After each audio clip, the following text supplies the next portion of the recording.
And we just had a biracial guy show up. Maybe there's also room for him and him.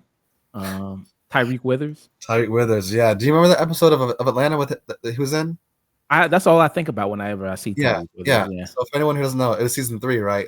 When like the main cast were like too popular for like to actually film the show. So season 3 was like had a bunch of like all these like anthology episodes, Yeah. and one of them and all of them just was like epic commentary on the Black experience. If anyone's curious, please watch season 3 of Atlanta if you want to know. Like Jordan Peele is really good at it. Ryan Coogler is really good at it. Yeah, but season 3. Boots Riley is really good at it. Boots Riley is really good at it. Nia DaCosta, Gina Braith, the director of the Woman King, Gina Braith. Oh, Gina Price Baywood. Yeah. They're all good at capturing that experience, the Black experience in this country. But season 3 of Atlanta is just it's really great. I highly recommend it. But yeah, this episode, he's biracial, and you can see he's leaning more towards being white passing until news happens at his school that they're handing out scholarships to all the Black students. So even the non-Black students are trying to like comb their hair to get waves. They're putting on do-rags. They're trying to get that money. And he's oh, I'm Black. I can get that easily. And they deny him because of how clearly he presents himself, and they don't even see his Black card. It's one thing to take it to revoke it, but you don't even have it. And then by the end of the episode, he doesn't get the scholarship. He doesn't get to go to school with his white girlfriend. He ends up working at like a tech store and in a mall. Yeah. And when we see him again, he's leaning more towards being being seen more as a Black man. So his hair, the change is hilarious. And when he was white passing and wasn't going to college, his girlfriend at the time wasn't interested. But now that he's a Black man working here, now she's more, it's just one of those, kind of it's that racist fetishization kind of thing, Yeah. But yeah, Tyreek Withers, he's in him. I thought he was good in the movie. I thought Marlon Wayans was fantastic in the movie. I liked the first 30 to 45 minutes. I liked the ending. Everything in between was all flash and no substance, unfortunately. What'd you give it on Letterboxd? I gave it a generous 3 stars out of 5. Okay. Yeah. That is very generous. It is. Yeah. It is. The movie, like the beginning of it is everything the trailer teased it up to be. The ending was one of those bold horror, psychological, crazy endings. But it, unfortunately, even though I love the ending, it wasn't earned because the journey there didn't bring us here. We just ended up here. There was just the concept and theme of sacrifice that they started off with. That they abandoned it. That the film loses its lens. Yeah, that's why I thought. Yeah, the ending is just like this isn't really earned, and it doesn't really. Yeah, I wish it was because it's a really cool, bold horror, Black horror ending. But how did we get here? Yeah, I was kind of thinking that. I was like, yeah, and then stuff that's just not really explained very well, and the blood and all this. I was like, wait, what? And yeah, but Marlon Wayans I thought was really good, and he was fantastic. He was really good. And I know he posted some on his Instagram about critics. Did you read that? Yeah. It was essentially just saying in that paragraph, yes, the score is low, but this is just, these are just opinions. Go see the movie and form your own, because he's aware a lot of people go by Rotten Tomatoes. Oh, him, yeah. I was gonna go see it, but then I saw his low score. I'm like, nah, never mind. That happens all the time. These are very low scores. Critics really don't like it. Wow, critics really don't like it. Yeah, so he just showed all the Rotten Tomato score of all his lowest scoring movies there. He's got Scary Movie, he's got Don't Be a Menace to Society, while drinking juice there. That's my Uh, favorite parody film of all time. Out of all the parody movies ever made, that's my favorite one. White Chicks is on here. But a lot of these, I mean, he did pick ones that people like. White Chicks is fondly remembered. A lot of people Yeah, I'm do quote. surprised. I'm surprised the fan score is so low. People love that movie. It's a classic comedy. Maybe it's people going back and going like, "This is racist. This is whiteface." Maybe it's people doing that. But yeah, a lot of people quote White Chicks a lot.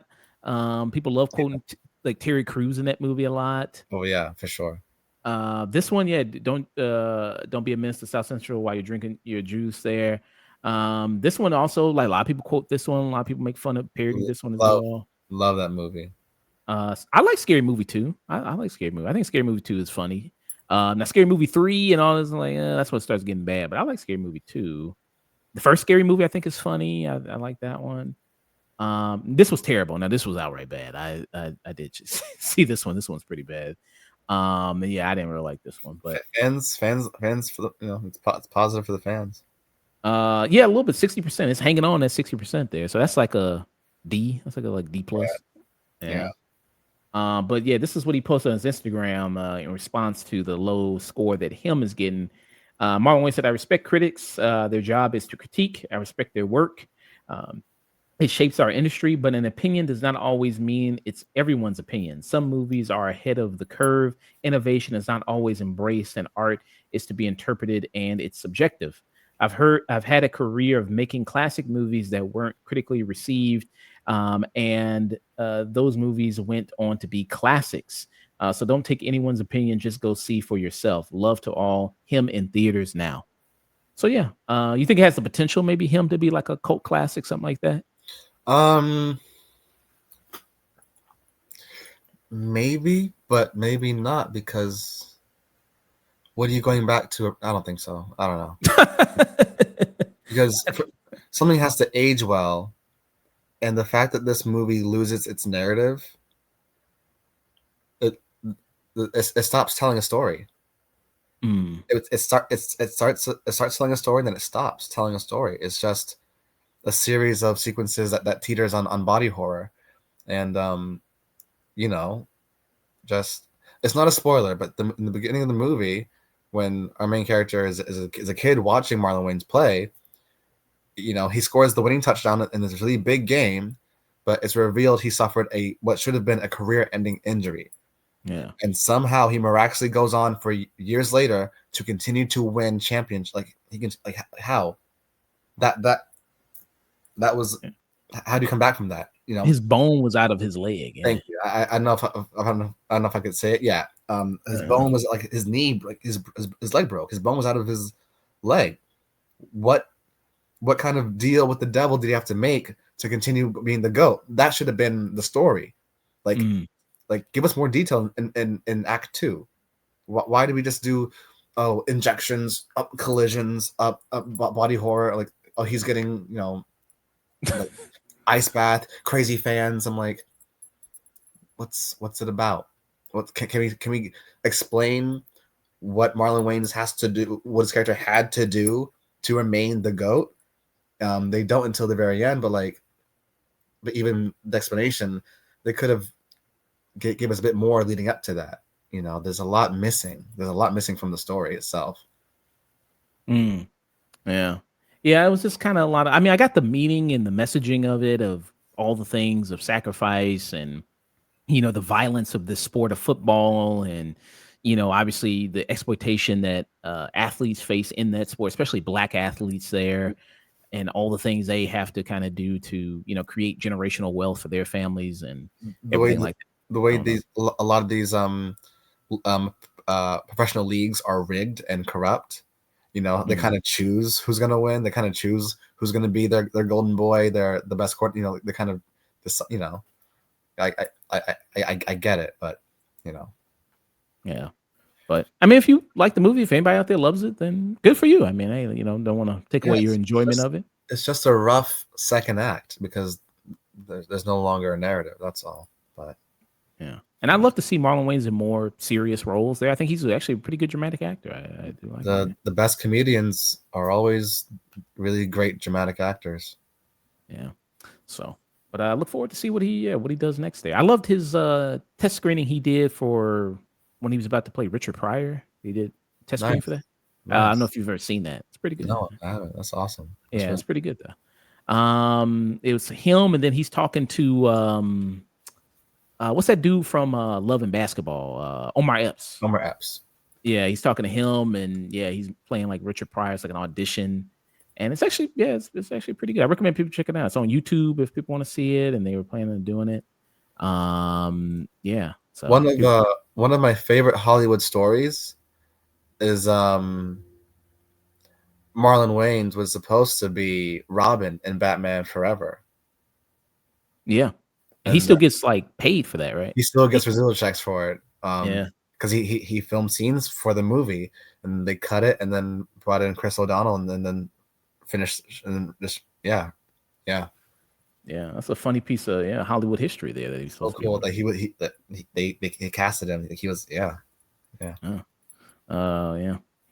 I mean, you're not gonna see that in Earth X, Marlon Wayans. You're definitely not gonna see that in there.